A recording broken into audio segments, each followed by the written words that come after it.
새로운 유언장이 만약에 작성될 경우에는 맨 뒤에 작성된 유언장이 유효하니까 그렇게 아시면은 유언장은 계속해서 작성을 하시는 것도 괜찮고요. 행복한 상속의 홍순기 변호사입니다. 안녕하세요. 저는 그 상속에 관한 20년 실무 경험을 바탕으로 해서 그 노하우를 여러분에게 알려드리고자 이 채널을 운영 중입니다. 아직까지 구독자가 아니신 분들께서는 구독 버튼 눌러주시면 감사하겠습니다. 구독은 무료입니다. 예고해드린 대로 이번 시간에는 그 유언의 종류 중에서 비밀증서 유언과 구수증서 유언을 유효하게 작성하는 방법에 관해서 말씀을 드리고, 자녀들끼리 아예 싸울 수 없도록 하는 그 유언장 작성법에 관해서도 말씀드리도록 하겠습니다. 첫 번째로 비밀증서 유언입니다. 비밀증서 유언은 유언의 존재는 명확하게 하되 유언의 내용을 비밀로 하고 싶다, 이럴 때 이제 사용하는 방법인데요. 유언자가 이제 유언의 취지, 자신의 성명 이런 것을 기재한 유언서를 봉투에 넣고 완전히 봉한 다음에 봉투를 증인 2명에게 제출을 하고, 거기서 이제 이게 내 유언장이다 라는 걸 표시하고, 거기에 이제 그게 이제 제출된 연월일을 기재하고 유언자와 증인들이 거기에 이제 서명 또는 이제 기명 날인하는 방식입니다. 그래서 비밀증서 유언은 겉에 표지가 중요하기 때문에 아내가 꼭 자필증서 유언으로서의 요건을 갖추지 않았어도 가능하다. 대신 여기에서 주의하셔야 될 거는 유언증서 표면에 그 기재된 날짜, 그때부터 5일 이내에 확정일자인을 받아야 됩니다. 주민센터를 가시든지 공증사무소를 가시든지 하면 확정일자인을 간단하게 받으실 수가 있습니다. 두 번째는 그 구수증서 유언에 관해서 말씀드리겠는데요. 그 앞에 네 가지 유언들이 일반 방식의 유언이라면 구수증서 유언은 특별 방식의 유언이라고 할 수 있습니다.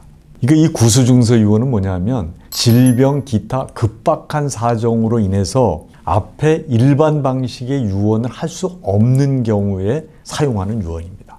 여기도 증인이 2명이 필요하고요. 유언자가 증인 1명에게 자기의 유언의 취지, 그 내용을 구술하면 그 증인이 그것을 받아 적어가지고 읽어주면 유언자와 다른 증인, 이것이 듣고 그 유언 내용이 옳다, 그러면은 거기에 각자 서명하거나 기명 날인하면 되는 건데요. 여기서 이제 유언자는 상황이 급박할 수도 있기 때문에 반드시 유언자가 서명하거나 기명 날인할 필요는 없습니다. 이 유언에서 가장 중요한 건 뭐냐 하면 급박한 사유가 종료된 날, 유언장이 작성된 날이라고 보시면 되는데, 그때부터 7일 이내에 가정법원에 검인 신청을 하셔야 됩니다. 7일 이내에 되지 않은 구수증서 유언장은 무효가 됩니다.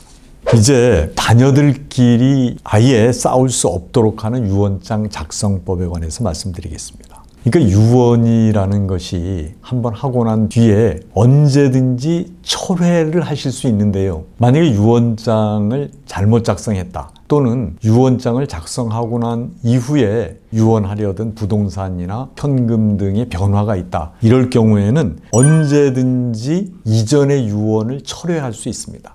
철회하는 방법은 새롭게 유언을 하시는 방법도 있고, 법정 철회라는 것도 있는데, 그건 무슨 말이냐면 유언의 목적물을 본인이 처분하시거나 이러면 그 유언은 없었던 것으로 됩니다. 새로운 유언장이 만약에 작성될 경우에는 맨 뒤에 작성된 유언장이 유효하니까 그렇게 아시면은 유언장은 계속해서 작성을 하시는 것도 괜찮고요. 그 다음에 이제 유언이 잘못됐다라고 생각되시면 바로 바꾸실 수가 있다는 겁니다.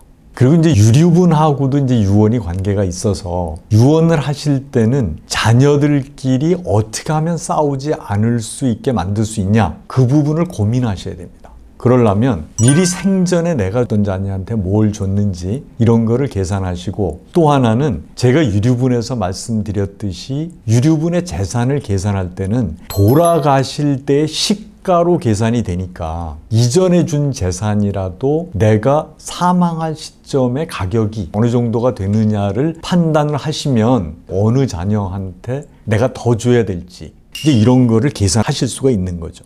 그래서 일단은 유언장을 작성하실 때는 내가 최소한 모든 자녀들한테 내가 유류분은 보장하겠다, 이런 원칙을 가지고 계셔야 됩니다. 그리고 어떤 경우는 이런 경우가 있습니다. 옛날에 줬는데 자료가 남아있질 않거나 다른 자녀들 입장에서는 싸움이 될 건 분명한데 자료는 없는 경우가 있다. 이런 경우에는 본인이 유언장이나 그 사실 확인서 같은 경우, 내가 언제 누구한테 얼마를 줬다거나 또는 내가 언제 부동산을 줬다거나 하는 것을 기록을 해 놓으시면 나중에 자녀들끼리 싸우지 않을 수도 있습니다.